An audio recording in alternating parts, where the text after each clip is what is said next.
Hello, dear students. Welcome back to the e-learning platform of Divine Public School. This is Shireen sir, and I am going to explain today finite and non-finite verbs. So let's begin. First of all, let's see what is a finite verb.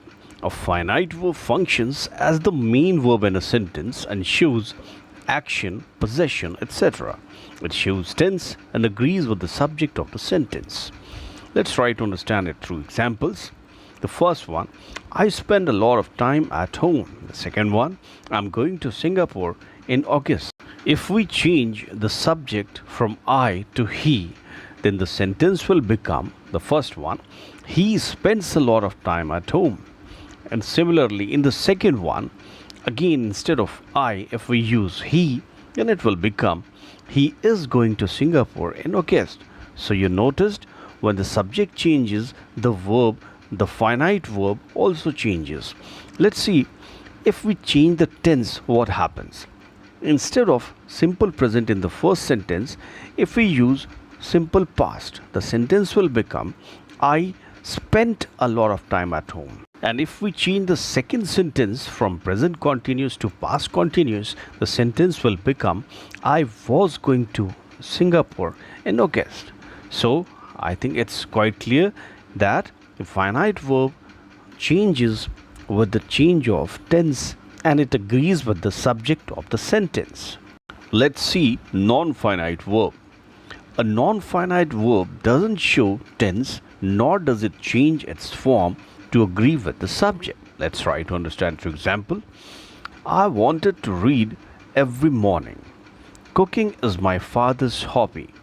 The sparkling diamonds caught everyone's eye. In these three examples, children, the underlined verbs are non-finite verbs. Let's change the tense of first sentence from simple past to simple present. Then the sentence will be I want to read every morning. So the finite verb from wanted, it changed into want when we change the tense from simple past to simple present. But to read remained same. Similarly, if we change the tense of second sentence from simple present to simple past, the sentence will become now cooking was my father's hobby. From is, the finite verb changed into was, but cooking, the non-finite verb, remained unchanged. And in the third sentence, from simple past, if we change it into present perfect, the sentence will become now the sparkling diamonds have caught everyone's eye. So the finite verb caught has changed into have caught, but the non-finite verb sparkling remains same.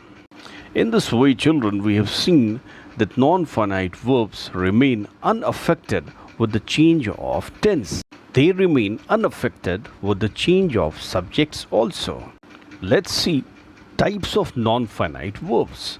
We can classify non-finite verbs into infinitives, gerunds, and participles. Non-finite verbs that usually consist of the preposition to and the base form of verb are called infinitives. For examples, my sisters wish to visit Japan. And the second one, Vicky tried to finish his painting last night.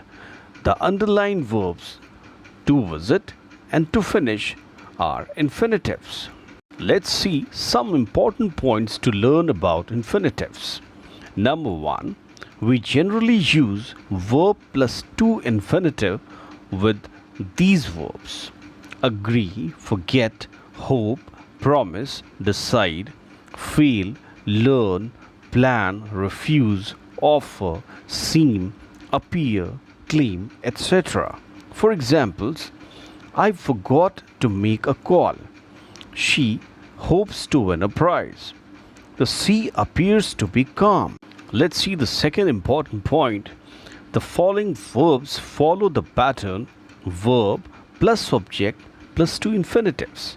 For example, advise, encourage, forbid, order, remind, warn, allow, force, invite, permit.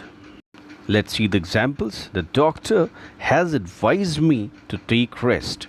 My friend reminded me to complete the project. Children, to understand and use infinitives properly, you should learn the verbs which are enumerated in these 2 points. Let's see the next non-finite verb, gerund. A gerund is a word that ends in ing and functions as a noun. It is a verbal noun and does the work both of a verb and noun. For example, swimming is a good exercise. He enjoys playing chess. In the first example, swimming, which is a gerund, it has been used as the subject of the sentence, and in the second one, playing, the gerund, it has been used as the object to the verb enjoys. Let's see the list of some verbs that are usually followed by the ing form, that is the gerund.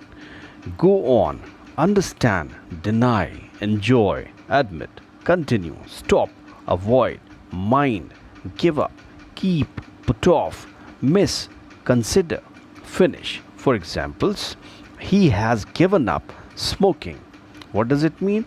After given up, we should use gerund form. Would you mind holding the bag for me? Again, after mind, gerund form holding. The invigilator ordered to stop writing. After stop, gerund form is to be used. He denied stealing the jam. Now let's learn participle.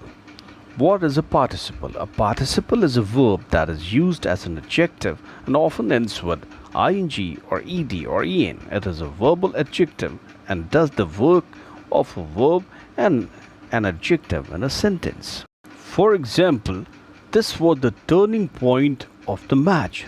Turning point. Turning is participle, used as adjective. Let's see types of participles. We can classify participles into present participle, past participle, and perfect participle. Present participle is formed by adding ing to the verb. For example, seeing the police, the thief ran away. Being tired, he sat under a tree. I saw him playing with his friends. He tried to catch the moving bus. In these 4 examples, seeing, being, playing, and moving, these all are present participles. Now past participle. Past participles are used as adjectives. Third form of the verb is used to form past participle. The child was wearing a torn shirt. Torn is the past participle working as adjective. He was sitting on a broken chair. Broken is the past participle working in the sentence as adjective to the noun chair. Let's see perfect participle. Perfect participle is formed by using having plus third form of the verb. For example, having completed his work, he went to post the letter. Having finished his homework, he went out to play. Perfect participle shows the completion of one work. For example, as we have seen, having completed his work, he completed his work, then he went to post the letter. And the combined form was having completed his work, he went to post the letter. And in the second one also, first he completed his homework, then he went out to play. And the combined form, having finished his homework, he went out to play. Let's see the use of participle to join sentences through examples. The first one, the family was traveling in a taxi. It was hired. The family was traveling in a hired taxi. Hired is the past participle. He had spent all his money. He decided to go home. Having spent all his money, he decided to go home. She was hungry. She prepared noodles. Being hungry, she prepared noodles. It was a very hot day. We remained at home. It being a very hot day, we remained at home. He took off his shoes. He entered the computer lab. Taking off his shoes, he entered the computer lab. Well, children, this is all about finite and non-finite verbs. And I hope that your concept is quite clear regarding the uses of finite and non-finite verbs. See this video again for a better understanding. Thank you, children.